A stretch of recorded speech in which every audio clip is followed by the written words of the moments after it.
Assalamualaikum and a very good day to everyone. Welcome to the session of the Halal in Travel Global Summit 2026 From Arrival to Attraction, Elevating the Hong Kong Visitor Experience. My name is Dena Conchita and I am the Stakeholder Coordinator at CrescentRating. Our focus today centers on how Hong Kong has become one of the world's leading non-OIC destinations for Muslim travelers by investing in certifying Muslim-friendly establishments and designing targeted visitor experiences. However, there are still many more chapters to write in this growth story.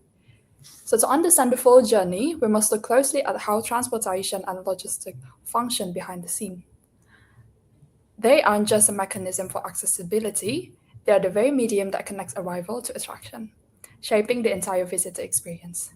And today, we want to take an honest, candid look at what has been built, what is still missing, and what the next phase looks like. So, to walk us through the arrival experience and everything happening at the literal point of entry, I'm joined today by our expert guests, Jeff Bent, Managing Director of Worldwide Cruise Terminals, Managers of Hong Kong Kai's Cruise Terminal.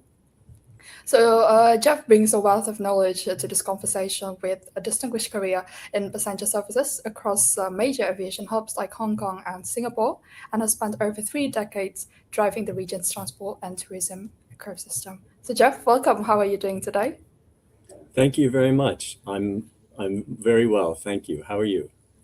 I'm doing great too. So thank you very much for your time. It's really nice to have you with us today. And I know that our audience is very eager also to hear your insights. So I think without further ado, let's just get right into our discussion for today, shall we? Okay. Okay, so for the first question, let's start with the big strategic picture. So, as we all know, Hong Kong is very famous for its iconic skyline, food scene, and vibrant energy, but not traditionally as a Muslim friendly travel destination. So, looking at the massive entry infrastructure like Kaitsa Cruise Terminal, what was the strategic trigger that made your organization decide to invest seriously in this market? And how did you build internal buy in for it? I'm glad to say that I think this was really a top-down, coordinated, all of Hong Kong initiative to try to broaden our market access to more areas. So in recent years, I know the government has made a lot of effort to tighten ties with ASEAN, which of course includes OIC countries.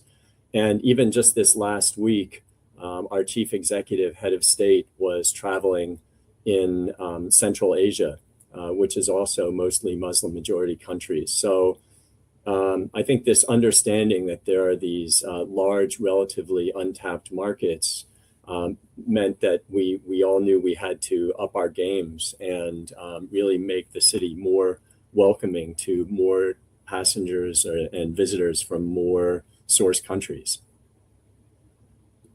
Yeah, that's very great to hear, Jeff. So, the commercial and strategic buy-in makes total sense, definitely, especially when managing a massive terminal hub like Qatar Cruise Terminal. So it could serve as the first impression as well for travelers reaching the destination. So now I wanted to talk once the commitment from travelers was there.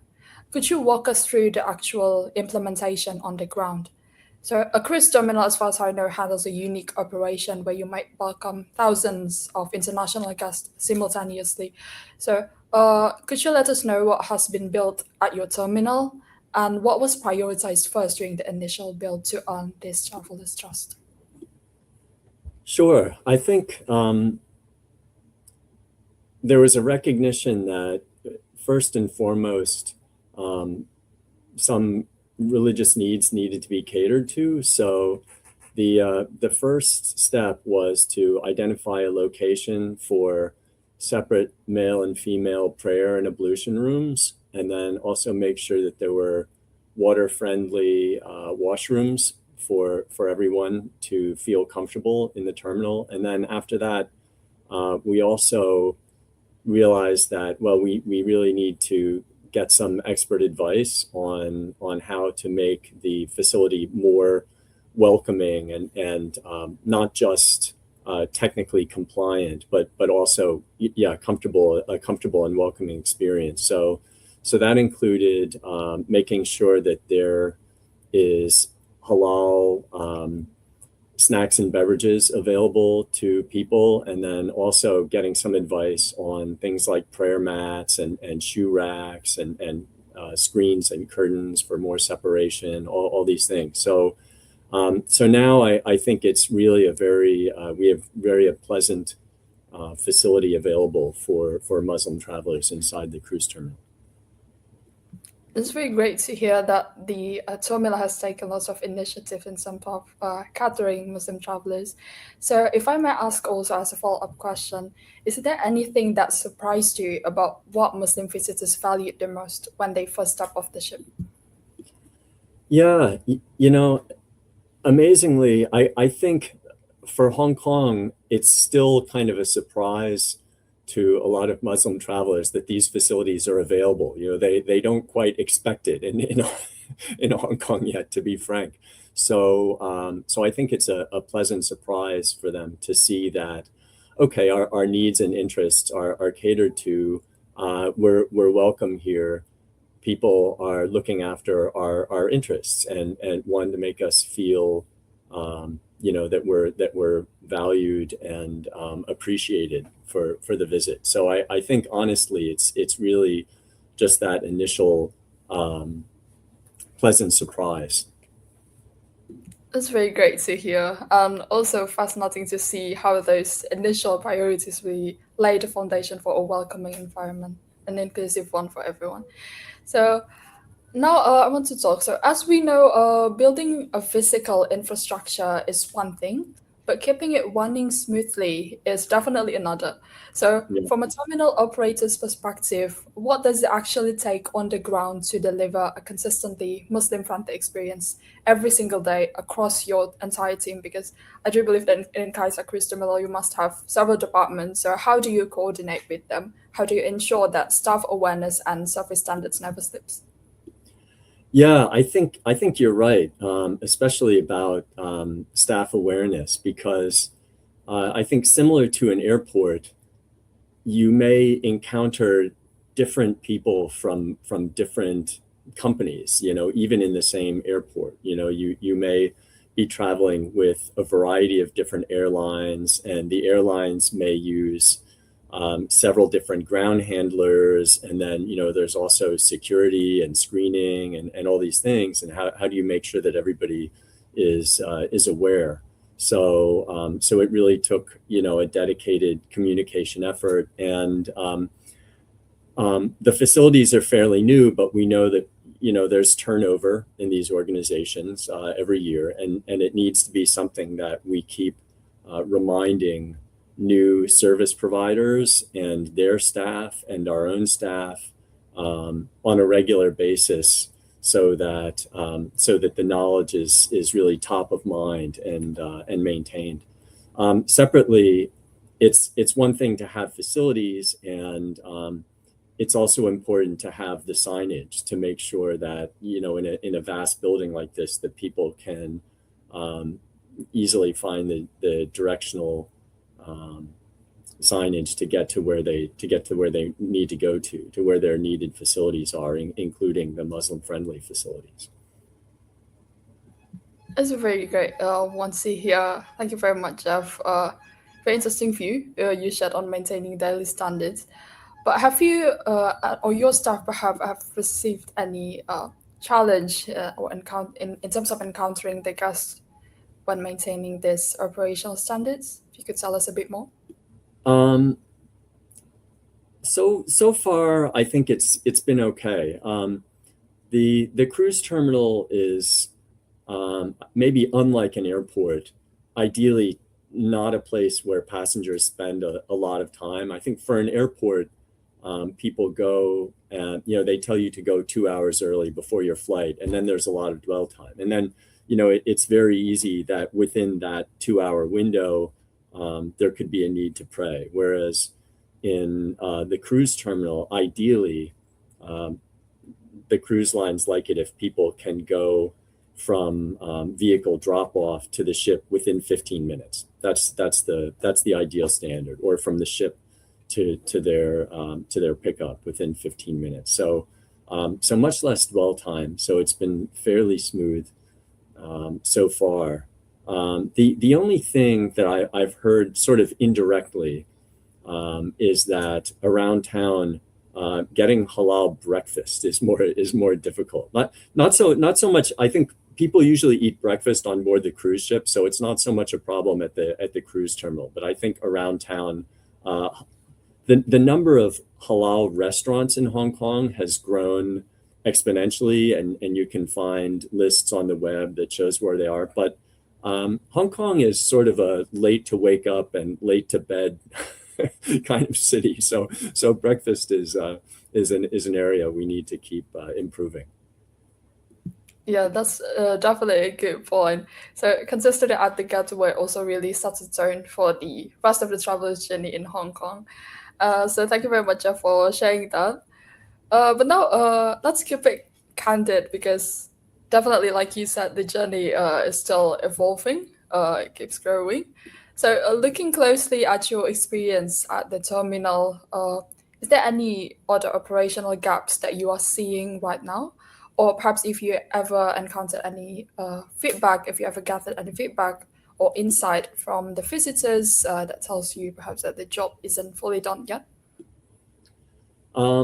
We do regular surveys of passengers, so I'm glad to say, so far, in the less than a year that our facilities have been up and running, we haven't received any feedback in our surveys from passengers saying couldn't find it, didn't know it was there, or this type of question. So far so good. We'll keep doing our surveys of passengers to make sure that if there are any issues that we hear about them.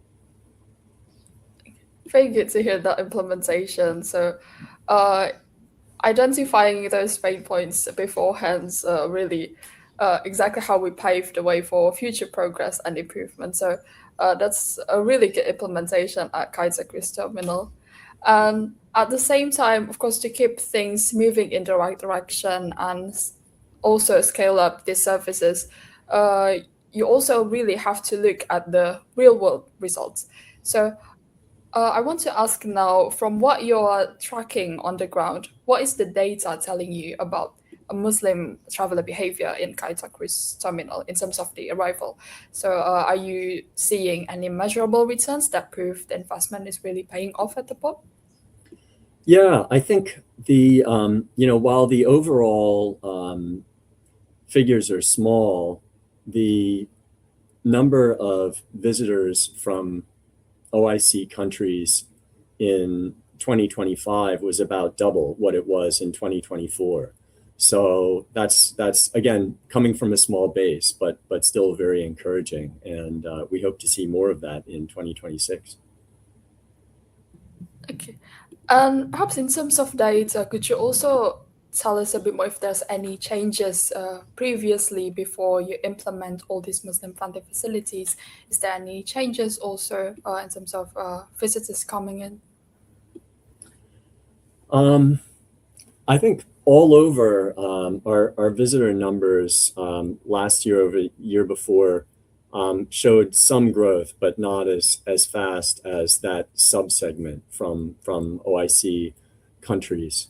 So I'd say the market is growing in general for cruise, and for the OIC sourced visitors, it's growing significantly faster. Thank you. Very great to hear that, and incredibly reassuring also to see the data back up the operational efforts so clearly. So, in the future, how do you see the growth in Kaita Cruise Terminal in terms of visitor? Is there an insight that you could give us? Yeah, I think there's really great potential here. Just last week it was announced that Hong Kong would start direct flights to some of these Central Asian nations and implement visa waivers for visa fee travel up to 30 days. So So I think, there's a really vast source market out there that we haven't tapped into yet, and maybe somewhat different from our ASEAN neighbors. People who live very far from the ocean find cruises attractive. So some of those Central Asian nations, yeah, the idea of the ocean is very appealing to them. So we really hope to see more of them on a cruise. Hopefully, yeah. Hopefully it will happen. So, thank you so much, Jeff, for sharing the insights. And honestly, this has been such a valuable discussion that we had. I know that our audience also has gained so much from your perspective today. I wish we had more time to dive deeper, but unfortunately, we are coming to the end of our discussion for today. So, to round out our conversation, let's do a final closing thought here. So, I have a quick question for you. So, if another non-OIC destination, transport hub, or major getaway asks you for advice based on your journey, your experience at Kaita Cruise Terminal, what are the things that you would tell them to focus on first when tapping into this market?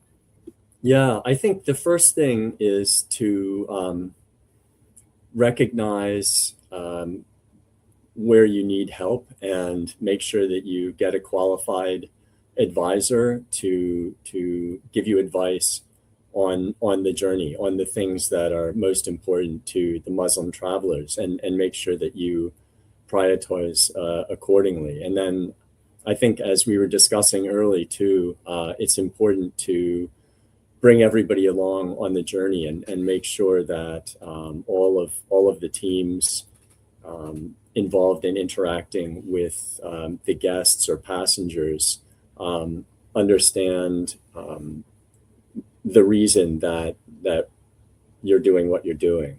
Those are really, I think, the key things. And then, of course, keeping track on an ongoing basis, and being sure to survey and poll people, and understand what you're doing right and wrong. That's wonderful. Wonderful takeaways to close our conversation.